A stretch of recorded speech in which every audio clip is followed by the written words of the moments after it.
الحمد للہ رب العالمین والعاقبۃ للمتقین والصلاة والسلام علی اشرف الانبیاء والمرسلین نبینا محمد وعلی آلہ وصحبہ اجمعین اما بعد وعن زید بن ثابت رضی اللہ عنہ قال احتجر رسول اللہ صلی اللہ علیہ وسلم حجرة بخصفة فصلى فيها فتتبع إليه رجال وجاءوا يصلون بصلاته الحديث وفيه أفضل صلاة المرء في بيته إلا المكتوبة متفق علیہ۔ بخاری مسلم کی روایت ہے، زید بن ثابت رضی اللہ عنہ فرماتے ہیں کہ نبی صلی اللہ علیہ وسلم نے مسجد میں کھجور کے پتوں کا ایک حجرہ بنایا، کھجور کے پتوں سے ایک حجرہ بنایا، چٹائی والا گھیر کر کے بنایا، شاید اعتکاف میں بیٹھنے کے لیے، رمضان کا دن تھا۔ فصلی فیہا، تو آپ اسی حجرے میں تہجد کی نماز پڑھا کرتے تھے۔ یہ جو دیکھا تو کچھ لوگ آپ کی پیروی کرنے لگے، سمجھا، اور آپ کے پیچھے وہ لگ گئے۔ پوری حدیث مختصر ہے، کر دیا ہے یہاں پر۔ اس میں یہ ہے کہ نبی صلی اللہ علیہ وسلم نے یہ فرمایا تھا کہ آدمی کی نماز افضل اس کے گھر میں ہے سوائے فرض کے، سوائے فرض کے افضل نماز اس کی گھر میں، یعنی سنن اور نوافل کے لیے گھر ہے، اور فرض کے لیے مسجد ہے، جہاں 27 گنا ثواب ملتا ہے۔ یہ اصل میں پوری تفصیل ہے، بخاری مسلم کے اندر روایت آئی ہے پوری تفصیل کے ساتھ، یہاں صاحب کتاب نے اس کو مختصر کیا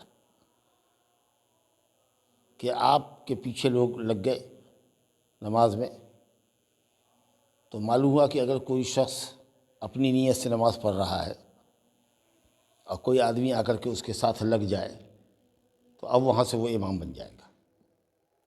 آپ سنت پڑھ رہے تھے مثال کے طور پر، اب کوئی آدمی آ گیا جس کو فرض نہیں، جس نے ابھی پڑھا ہے، وہ سنت پڑھنے والے کے ساتھ لگ گیا، سمجھ رہے ہیں نا، داہنے لگنا چاہیے، بائیں نہیں، امام کے بائیں نہیں، ایک آدمی ہو تو داہنے، اور آپ پڑھ رہے ہیں تو اگر اقتداء کریے تو داہنے کھڑا ہوگا، اب دو آدمی آیا تو پیچھے لگ جائے گا، اور آپ کو احساس ہو گیا کہ صاحب کوئی ہمارے پیچھے لگ گیا، تو اب وہاں سے آپ امامت شروع کر دیجیے۔ جائے رکعت آپ کو پڑھنا ہے، اللہ اکبر سمی اللہ لمن حمدہ، تاکہ وہ آپ کو فالو اپ کرے۔ اس کے بعد تحیات پڑھ کر کے آپ سلام پھیر دیجیے، وہ اٹھ کے اپنی نماز مکمل کر لے گا، اس کو فائدہ یہ ہوگا کہ اس کو جماعت کا ثواب مل جائے گا۔ مسئلہ سمجھ میں آیا؟ ہاں۔ تو بہرحال آپ کے پیچھے لوگ لگ گئے تہجد میں، ایک رات ہوا، ایک رات گئی، دوسری رات میں پہلے سے زیادہ لوگ مسجد میں جمع ہو گئے، اور تیسری رات میں تو پوری مسجد نبوی بھر گئی۔ 3 رات نبی صلی اللہ علیہ وسلم نے تراویح باجماعت لوگوں کو پڑھائی۔ چوتھی رات اتنی بھیڑ جمع ہو گئی مسجد میں کہ تل رکھنے کی جگہ نہیں تھی۔ آپ قصداً اس دن نہیں نکلے اور کھڑے نہیں ہوئے، تاکہ لوگ آپ کو دیکھ کر کے سڑک دیکھتے تھے تو پیچھے لائن لگا دیتے تھے، صف لگا دیتے تھے۔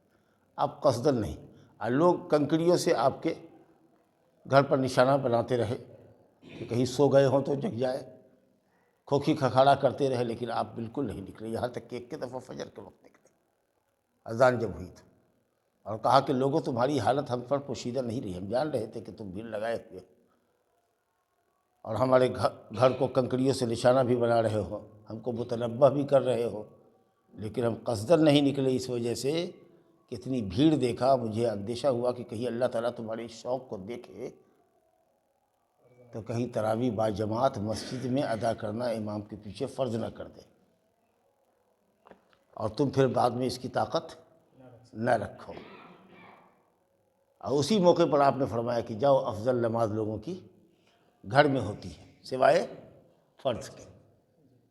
تو 3 رات آپ صلی اللہ علیہ وسلم نے جماعت سے تراویح پڑھائی، اور قولی حدیث تو ہے، یہ فرمان ہے کہ نبی صلی اللہ علیہ وسلم کا کہ جس نے رمضان کی رات میں قیام کیا، یعنی تراویح پڑھی، اللہ تعالیٰ اس کے اگلے گناہ معاف کرتا ہے۔ سمجھ گیا؟ چھوٹے گناہ معاف ہوتے ہیں، بڑے گناہ بغیر توبہ کے معاف نہیں ہوتے۔ تو یہ قولی حدیث ہے، قول سے آپ نے فرمایا ہے۔ اور فعلی حدیث 3 رات جماعت بھی کیا ہے، اس لیے جماعت بھی نبی صلی اللہ علیہ وسلم سے ثابت ہے، لیکن آپ نے 3 رات کے بعد اس لیے جماعت چھوڑ دیا کہ اندیشہ ہوا، ڈر ہوا کہ کہیں اللہ اس کو فرض نہ کر دے اور امت پھر بعد میں طاقت نہ رکھے۔ ابھی تو آزادی ہے، کوئی مسجد میں پڑھے، کوئی تنہا پڑھے، کوئی اول لیل میں پڑھے، کوئی اخیر میں اٹھے گا، حافظ مولوی ہے اپنا 2 بجے رات کو اٹھ کر کے تراویح پڑھے گا، تہجد پڑھے گا، آپ سمجھ لیں گے۔ تو ابھی ایسی کوئی پابندی نہیں ہے، لیکن اگر جماعت سے مسجد میں تمام لوگوں کے لیے تراویح فرض ہو جاتی تو کتنی بڑی مشکل کھڑی ہوتی ہے، آپ سوچیں۔ تو یہ رحمت للعالمین کی رحمت دیکھی۔ بہرحال حضرت ابوبکر صدیق کا بھی زمانہ گزرا، حضرت عمر فاروق کا بھی 2-3 سال گزرا۔ اس کے بعد حضرت عمر فاروق رضی اللہ عنہ ایک دفعہ آئے رمضان میں، دیکھا مسجد کے اندر لوگ متفرق ٹولیوں میں الگ الگ، کہیں 2 کہیں 4 کہیں 10 5 آدمی نماز پڑھ رہا ہے مل جل کر کے۔ تو آپ نے کہا کہ اب تو نبی صلی اللہ علیہ وسلم دنیا سے رخصت ہو گئے، اب تو کوئی چیز فرض ہونے والی نہیں ہے، تو کیوں نہ ہم ایک امام کے پیچھے تراویح با جماعت پورے مہینہ کے لیے شروع کر دیں۔ بہت اچھی رائے تھی۔ چنانچہ وہاں سے اب پوری رات رمضان کے اندر تراویح با جماعت کا اہتمام ہو گیا۔ آپ سمجھ لیں کہ پورا واقعہ یہ ہے۔ خیر، تو 2 بات آپ کو معلوم ہوئی۔ ایک تو یہ کہ صاحب اگر کوئی آدمی نفل پڑھے تو اس کے پیچھے جماعت کی جا سکتی ہے، جماعت نفل بھی با جماعت کبھی کبھار پڑھی جا سکتی ہے۔ جبکہ حضرت عمر فاروق رضی اللہ عنہ نے تراویح کو با جماعت شروع کر دیا، تو اب خلفائے راشدین کی سنت میں سے بھی یہ ہے، حضرت عمر خلیفہ راشد ہے، ان کی سنت بھی ہماری یہ سنت ہے، تو تراویح با جماعت سنت ہو گئی۔ سمجھ گئے؟ ہاں۔ دوسری بات یہ ہوئی کہ ایک آدمی اگر خود اپنی نیت سے نماز پڑھ رہا ہے، منفرد ہونے کی نیت سے، 2 آدمی 4 آدمی پیچھے اس کے آ کے لگ جائے تو وہ وہاں سے امام بن جائے اور تکبیر بلند آواز سے کہنے لگے۔ یہ سمجھ میں بات آئی؟ تیسری بات یہ ہوئی کہ اگر آدمی حجرے میں ہے اور اس کا چہرہ یا گردن کا حصہ پیچھے سے، کمر یا گردن کا حصہ اوپر کا دیکھا جا رہا ہے، تو اس کے پیچھے صف لگائی جا سکتی۔ نہیں سمجھا؟ جیسا کہ نبی صلی اللہ علیہ وسلم حجرے میں تھے، چاروں طرف سے گھیرا تھا لیکن اوپر کا حصہ دکھا رہا تھا۔ یہ اس لیے کہہ رہے ہیں کہ کچھ لوگ پوچھتے ہیں کہ مثال کے طور پر اب یہاں نماز ہم لوگ پڑھ رہے ہیں اور وہ وہاں پلاسر کی کوٹھا پر، چھت پر کوئی کہے کہ عورتوں کا اہتمام کر دیتے ہیں، ادھر بہت دور ہے، اندھیرا ہے، اب مائک لگا دیتے ہیں یہاں سے، حافظ جی جو آ رہے ہیں اس کی تراویح کے پیچھے عورتیں ہو جائیں گی۔ ہم کہیں گے نہیں، یا تو امام کو دیکھے مقتدی جو مسجد سے باہر ہے، یا تو امام کو دیکھے صف لگی ہو، یا تو امام کو دیکھے، یا امام کے پیچھے پڑھنے والے مقتدیوں کو دیکھے، یا صف کنٹینیو لگتی ہوئی اگر چلی گئی مردوں کی تب پھر عورت لگا سکتی ہے۔ مسئلہ لوگ پوچھتے ہیں کہ 60 گز 100 گز کی دوری پر اگر کوئی کسی گھر میں عورت جمع ہو جائے امام مسجد کی تراویح پر اگر تراویح پڑھے، ہم کہتے ہیں نہیں، اگر وہاں تک صف کنٹینیو چلی گئی ہے تب ٹھیک ہے۔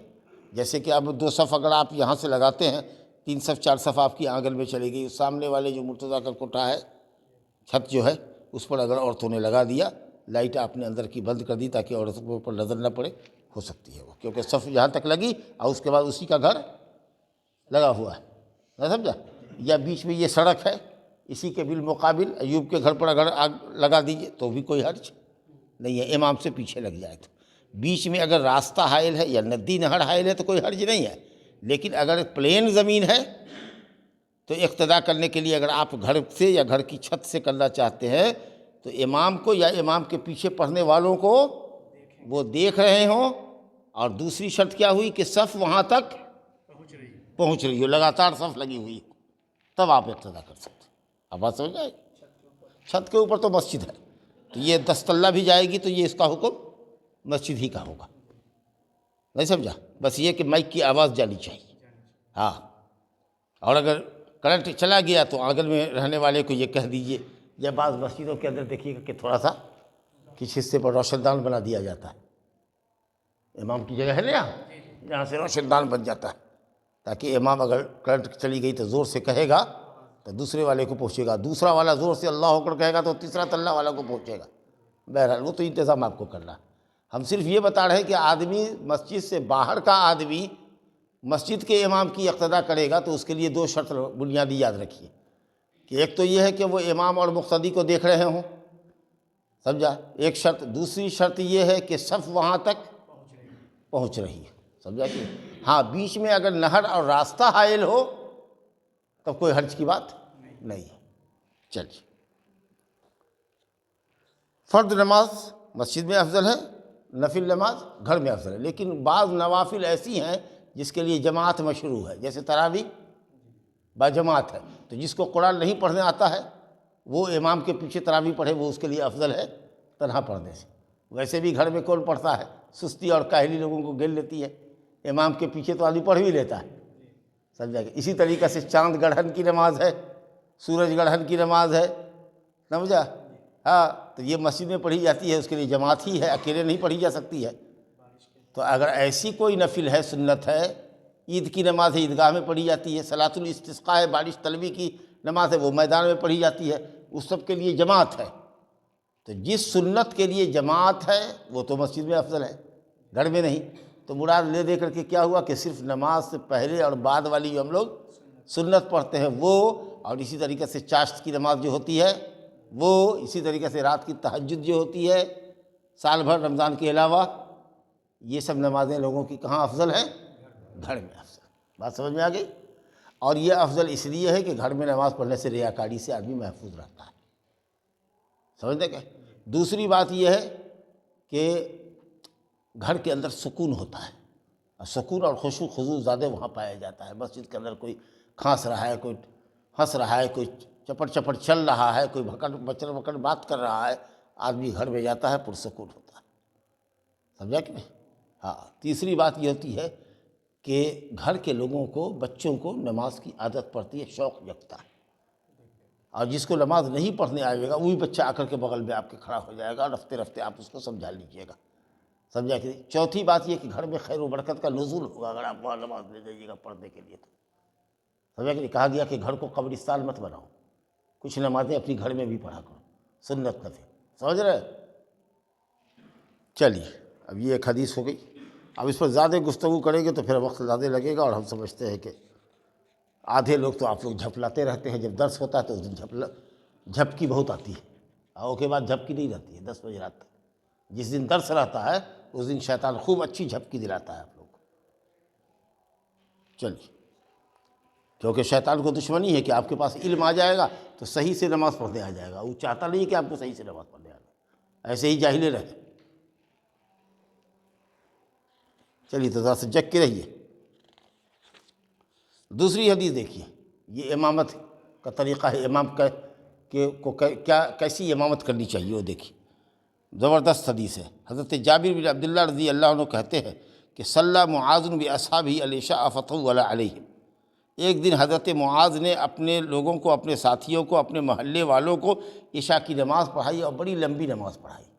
حضرت معاذ بن جبل انصاری رضی اللہ عنہ مسجد نبوی صلی اللہ علیہ وسلم میں جا کر کے عشاء کی نماز نبی صلی اللہ علیہ وسلم کے ساتھ پڑھا کرتے تھے۔ ایک تو ویسے ہی نبی صلی اللہ علیہ وسلم عام مسجدوں کے مقابلے میں عشاء کی نماز تاخیر سے پڑھتے تھے، اور آپ نے کہا بھی کہ عشاء کی نماز جتنی تاخیر سے پڑھی جائے اتنی افضل ہے۔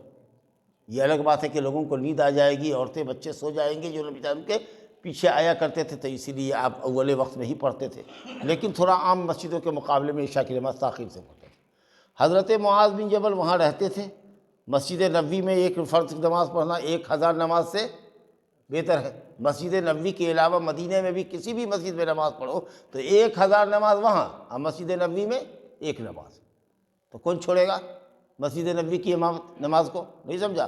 تو حضرت معاذ بن جبل انصاری رضی اللہ عنہ مسجد نبوی میں آ کے نبی صلی اللہ علیہ وسلم کے پیچھے عشاء کی نماز پڑھتے تھے۔ عشاء کی نماز پڑھنے کے بعد اپنے قوم میں لوٹ کے جاتے تھے، محلے میں لوٹ کے جاتے تھے۔ چلیے 1 کلومیٹر رہا ہو محلہ، وہاں گئے، اور محلے والے سب مسجد میں بیٹھ کے انتظار کرتے رہتے تھے، کیونکہ محلے میں کوئی امامت کرنے والا نہیں تھا جس کو قرآن یاد ہو اور صحیح پڑھنا آتا ہو۔ اب جب حضرت معاذ بن جبل انصاری رضی اللہ عنہ جاتے تب اٹھتے لوگ اقامت کہتے اور ان کے پیچھے نماز پڑھتے، سمجھا؟ آگے قصہ کو بڑھانے سے پہلے یہ سمجھ میں آیا کہ معاذ بن جبل انصاری رضی اللہ عنہ کی نماز جو قوم کے ساتھ ہوتی تھی وہ فرض کی نفل، کیونکہ فرض تو انہوں نے نبی صلی اللہ علیہ وسلم کے ساتھ پڑھ لیا، اب محلے میں جو پڑھ رہے ہیں وہ نفل، اور اس کے پیچھے قوم جو پڑھ رہی ہے اس کی فرض ہے کہ نفل؟ فرض۔ تو معلوم یہ ہوا کہ نفل پڑھنے والے کے پیچھے فرض پڑھنے والا اقتداء کر سکتا ہے۔ اب جیسے ابھی آپ 2 رکعت نفل کی نیت کا آپ نے کیا، اور کوئی چھوٹا بھاگا آدمی ہے وہ آیا اور اس نے آپ کے پیچھے فرض کی نیت کر لی، الحمدللہ صحیح ہو جائے گا۔ ایک دم کلیئر کٹ ہو گئی حدیث۔ چلیے اب آگے بڑھیے، اب نماز پڑھاتے تھے، ایک دن اتفاق کہہ لیجیے کہ اس دن نماز میں سورہ بقرہ پڑھنا شروع کر دیا، یا اللہ، یا سورہ نساء، اور دونوں صورت بڑی لمبی ہے، دو پارہ سے جاتے ہیں، سمجھا؟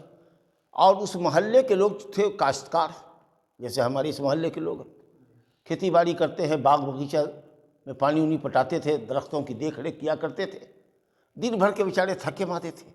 اب آتے تھے عشاء کے وقت میں، اونٹنی کو لے کر کے آیا ایک آدمی، دیکھا کہ عشاء کی نماز ہونے کا وقت ہے، نماز ہو رہی ہے، اس نے اپنی اونٹنی مسجد کے باہر باندھی اور آ کر کے حضرت معاذ بن جبل کے پیچھے عشاء کی نماز پڑھنے لگا تاکہ وہ وہاں سے چلا جائے۔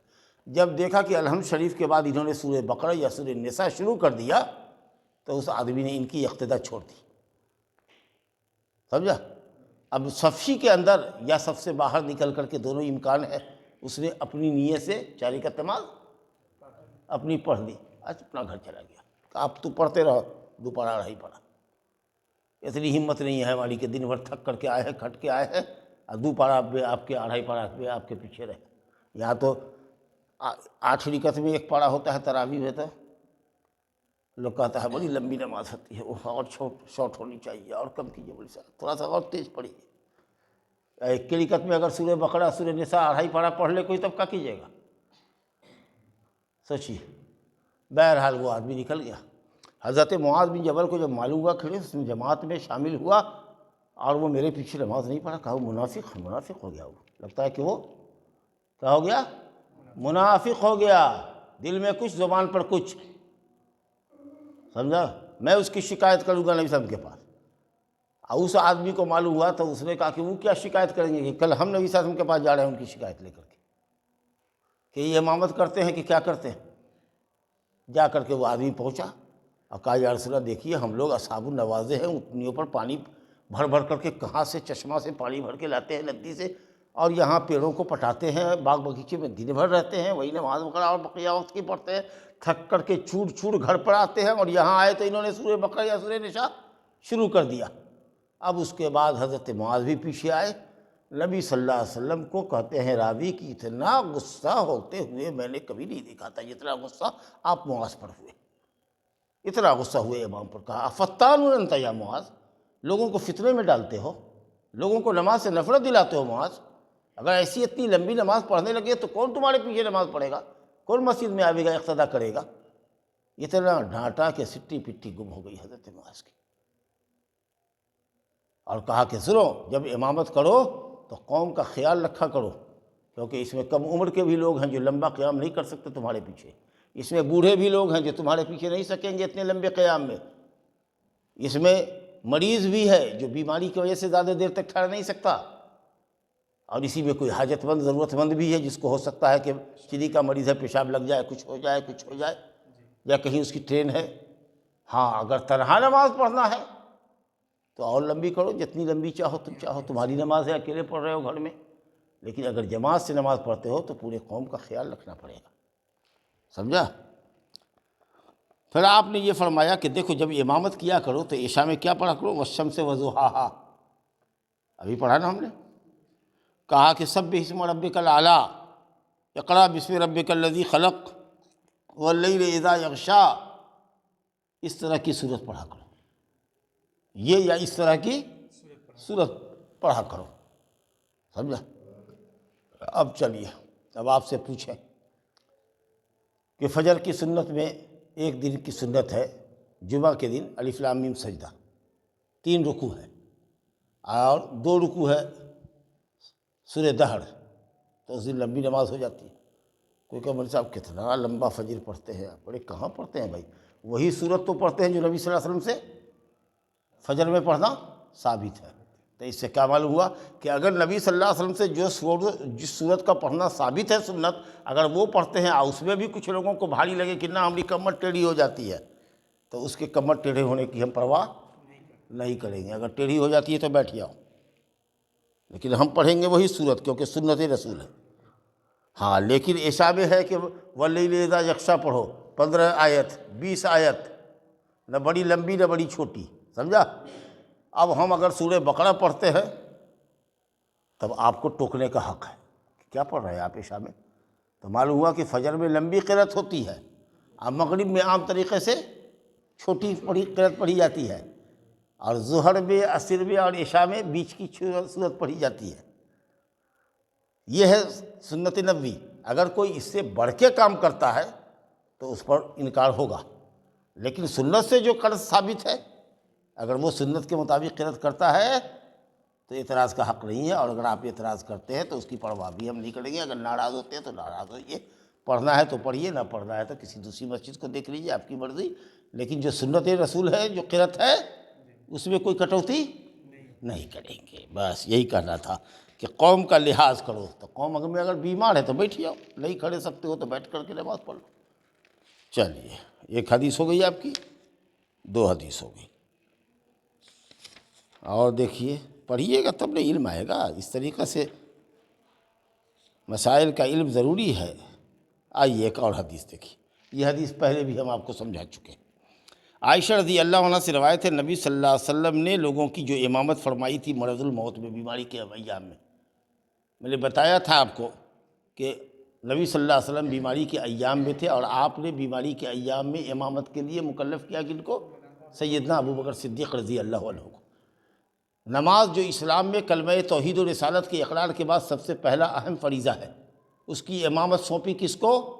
حضرت ابو بکر کو اپنی زندگی میں۔ یہ اگر کچھ اشارہ کرتا ہے، واضح کرتا ہے، تو یہ کہ میرے بعد خلیفہ بھی ابو بکر ہی ہوں گے، جن کو میں نے اپنی زندگی میں اپنا نائب بنایا امامت کے لیے۔ جی، اب اس کے بعد نماز شروع ہوئی۔ ایک دن نبی صلی اللہ علیہ وسلم کو اپنے جی میں کچھ ہلکا پن محسوس ہوا کہ ہم کو چلنا چاہیے، لیکن آپ پورے طور پر اپنے پاؤں پر چل کے آ نہیں سکتے تھے۔ 2 آدمی کو بلایا، ہم پہلے بتا چکے، حضرت عباس کو اور حضرت علی کو، اور دونوں کے کندھے پر ٹیک لگا کر کے آئے۔ حضرت ابو بکر صدیق کی امامت ہو رہی تھی، بائیں بیٹھ گئے، کیونکہ بائیں کون ہوتا ہے؟ امام، داہنے ہوتا ہے مقتدی۔ اب وہ آ کر کے بیٹھ گئے نماز شروع ہونے کے بعد۔ اب ان کی آواز نحیف تھی، کمزور تھی، تکبیر لوگوں تک نہیں جا سکتی تھی، تو وہ آہستہ تکبیر کرتے تھے، حضرت ابو بکر بلند آواز سے تکبیر کرتے تھے۔ گویا کہ رسول اللہ صلی اللہ علیہ وسلم کی امامت شروع ہوئی، حضرت ابو بکر ان کی اقتدا کر رہے تھے، اور قوم اقتدا کر رہی تھی کن کی؟ ابو بکر صدیق کی۔ تو ہم آپ کو بتایا تھا اس حدیث میں، یاد ہے کہ جب امام کھڑا ہو کر کے نماز پڑھے تو پوری قوم کھڑے ہو کے نماز پڑھے، الا یہ کہ اگر بیماری ہے، عذر ہے تو بیٹھ جائیے، اور اگر امام بیٹھ کے نماز پڑھے تو اگرچہ آپ کھڑے ہونے پر قادر ہیں، لیکن آپ سب لوگوں کو بیٹھنا پڑے گا۔ لیکن کچھ علماء نے کہا کہ نہیں، یہ دیکھو نبی صلی اللہ علیہ وسلم کی حدیث ہے، آخری زندگی کا واقعہ ہے کہ آپ بیٹھے رہے یا قوم کھڑی رہی، تو اگر امام بیٹھ کے نماز پڑھے تو مقتدی کو کھڑا ہونا چاہیے۔ اور کہتے ہیں وہ حدیث منسوخ ہے جو آپ بتا رہے ہیں ابو ہریرہ کی، کہ جب امام بیٹھے تو تم سب بیٹھو۔ ہم نے کہا تھا، آپ کو یاد ہوگا، کہ منسوخ ماننے کی ضرورت نہیں ہے، دونوں حدیث کے درمیان جمع کرو، اور یہ کہو کہ اگر امام شروع نماز ہی بیٹھ کے شروع کرے، مقرر امام، تو سب کو بیٹھنا ہے۔ لیکن اگر امام نے نماز شروع کی ہے کھڑے ہو کر، اور بعد میں اسی رکعت میں اگر اس کو عذر لاحق ہو گیا اور وہ بیٹھ گیا، تو آپ لوگوں کو کھڑے ہو کر کے نماز مکمل کرنی ہے۔ یاد ہوگی یہ بات، منو ان نقل کر رہے ہیں۔ اور آپ سے بتایا تھا کہ نبی صلی اللہ علیہ وسلم بعد میں آ کے بیٹھے تھے، پہلے نماز شروع ہوئی تھی ابو بکر صدیق رضی اللہ عنہ کی امامت میں، اقتداء میں، اور انہوں نے نماز شروع کی تھی کھڑے ہو کر۔ تو اگر امام آپ کا کھڑے ہو کر کرے، اور اس کے بعد کچھ اس کو چکر سا آئے، کچھ آوے، اب وہ بیٹھ جائے، تو آپ لطف سے مت بیٹھیے، آپ اپنا جیسے کھڑے ہو کر کے قیام رکوع سجدہ کرتے ہیں ویسے کرتے رہیے۔ لیکن اگر امام صاحب معذور ہے اور وہی امامت کرنا چاہ رہا ہے، اگر دوسرے کو بدل دے کہ بھیا جاؤ تم امامت کرو، ہم نہیں کریں گے، تو یہ چاہے تو وہ کرے، نہیں اگر وہ مقررہ امام ہے اور وہ بیٹھی کے امامت کر رہا ہے تکبیر تحریمہ سے اللہ اکبر سے، تو سب آدمی کو کیا کرنا ہے؟ بیٹھ جانا ہے۔ چلیے الحمدللہ۔ تو کہتے ہیں کہ نبی صلی اللہ علیہ وسلم تشریف لائے اور ابو بکر صدیق کے بائیں جانب بیٹھ گئے، تو نبی صلی اللہ علیہ وسلم لوگوں کو بیٹھ کر امامت کر رہے تھے، اور ابو بکر کھڑے تھے۔ ابو بکر اقتداء کر رہے تھے نبی صلی اللہ علیہ وسلم کی نماز کی، اور لوگ اقتداء کر رہے تھے ابو بکر صدیق کی نماز کی۔ کتنی واضح حدیث ہو گئی، متفق علیہ۔ چلیے ماشاءاللہ، ایک حدیث اور دیکھ لیجئے، ابھی اس کا مفہوم آپ نے پڑھ لیا ہے، ابو ہریرہ رضی اللہ عنہ کی امامت کا طریقہ بتایا جا رہا ہے، بالکل وہی حدیث جو پڑھ کے ابھی اب آئے۔ وعن ابی ہریرہ رضی اللہ عنہ ان نبی صلی اللہ علیہ وسلم قال اذا اما احدکم الناس فلیخفف، تم میں کا جب کوئی لوگوں کی امامت کرے تو نماز ہلکی کرے۔ ہلکی نماز پڑھے، قرأت بھی ہلکی کرے، رکوع بھی ہلکا کرے، سجدہ بھی ہلکا کرے، سمجھا کہ نہیں؟ کیوں؟ اس لیے کہ مقتدیوں میں چھوٹے بھی ہیں عمر کے، بڑے بھی ہیں، کمزور بھی ہیں اور حاجت مند بھی ہیں۔ البتہ جب آدمی تنہا نماز پڑھے تو فلیصلی کیف یشاء، تو جیسی چاہے نماز پڑھے۔ گویا کہ امام کو چاہیے کہ مقتدیوں کا خیال رکھے، قرأت بہت لمبی نہ کرے، جیسے کہ حضرت معاذ نے سورہ بقرہ شروع کیا، لیکن ہم نے کہا نا کہ مقتدی اگر ہمارے بوڑھے بھی ہوں گے تو ہم جمعہ کے دن جو قرأت سنت ہے نبی صلی اللہ علیہ وسلم سے وہی قرأت کریں گے، ہم اس میں کٹوتی نہیں کریں گے، سمجھا کہ نہیں؟ لیکن ہاں اب سورہ دہر کے مقابلے میں اب ہم اور بھی لمبی 2-3 رکوع کے بدلے میں 6 رکعت والی 6 رکوع والی ہم اگر پڑھتے ہیں تب اعتراض آپ کا وجہ ہوگا کہ یہ نبی صلی اللہ علیہ وسلم کی قرأت تو نہیں ہے، آپ تو اس کا گنا 3 گنا پڑھ رہے ہیں، تو اعتراض ہوگا۔ چلیے، معاذ ابن جبل کی روایت ابھی آپ نے سنا نا کہ آپ نے کہا کہ اے معاذ تم فتنہ انگیزی کرتے ہو، لوگوں کو نماز سے نفرت دلاتے ہو، تم میں کچھ لوگ ایسے ہیں جو اتنی لمبی نماز کرتے ہیں کہ لوگوں کو جماعت سے نفرت ہو جاتی ہے، سمجھا کہ نہیں؟ ایک آدمی فجر میں اتنی لمبی نماز کرتا تھا کہ ایک صحابی آئے کہ یا رسول اللہ فلانا امام ہماری مسجد میں اتنی لمبی نماز پڑھتا کہ میں نماز نہیں پا پاتا ہوں۔ ارے لمبی نماز پڑھے گا تو نماز آدمی نہ پاوے گا کہ پاوے گا؟ تو کیا مطلب اس کہنے کا تھا کہ اتنی لمبی نماز پڑھتا ہے کہ میں نماز اس کے پیچھے نہیں پاتا ہوں، یعنی نہیں پڑھ سکتا ہوں، اتنا دیر تک ہم کھڑے نہیں ہو سکتے۔ اس کا مطلب یہ ہے کہ سنت سے بھی زیادہ نبی صلی اللہ علیہ وسلم 60 سے 100 آیت تک پڑھتے تھے فجر میں، اور کہاں سے؟ سورہ قاف سے لے کر کے 29واں پارہ جو آخری ہے سورہ مرسلات، اس بیچ کی سورت پڑھا کرتے تھے آپ فجر کی نماز، نہ سمجھا؟ اب اس سے بھی کوئی لمبی اگر قرأت کرتا ہے تو یقیناً وہ غلطی کر رہا ہے، تو امام کو قوم کا خیال رکھنا چاہیے۔ ہو گئی ایک حدیث۔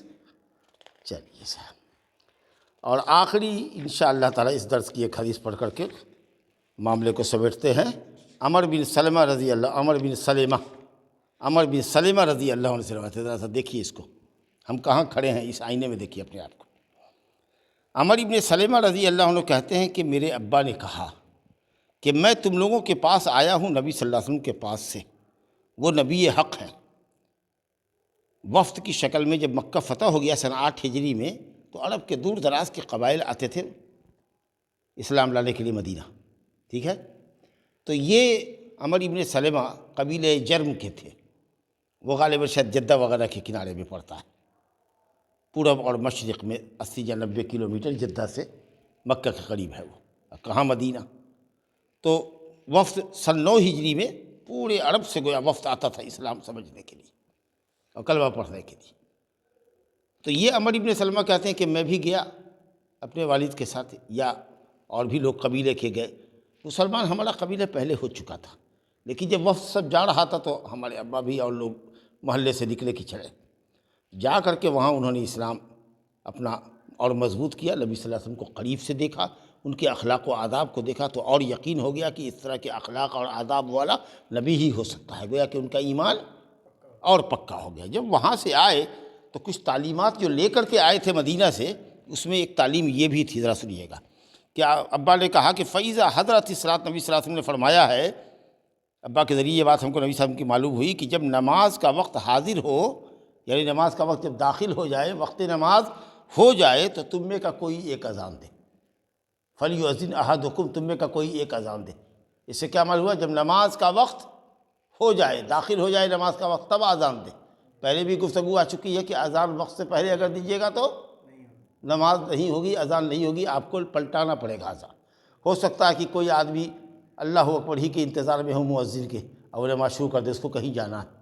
گھر کی عورتیں تیار رہتی ہیں کہ جیسے ہی اذان پڑھے باوضو رہتی ہے پہلے سے کہ نماز پڑھ لے اپنا، آؤ کے بعد اپنے کام میں لگ جائے۔ آپ سمجھ رہے ہیں؟ تو آپ نے تو وقت سے پہلے ہی 5 منٹ پہلے اذان دیا، اس میں تو نماز پڑھ چکی، جبکہ ابھی نماز کا وقت نہیں ہوا۔ تو غدار کون ہوا؟ نماز کو برباد کرنے والے لوگوں کی کون ہوا؟ مؤذن۔ تب آپ نے خبردار، جب نماز کا وقت داخل ہو جائے تبھی اذان دو۔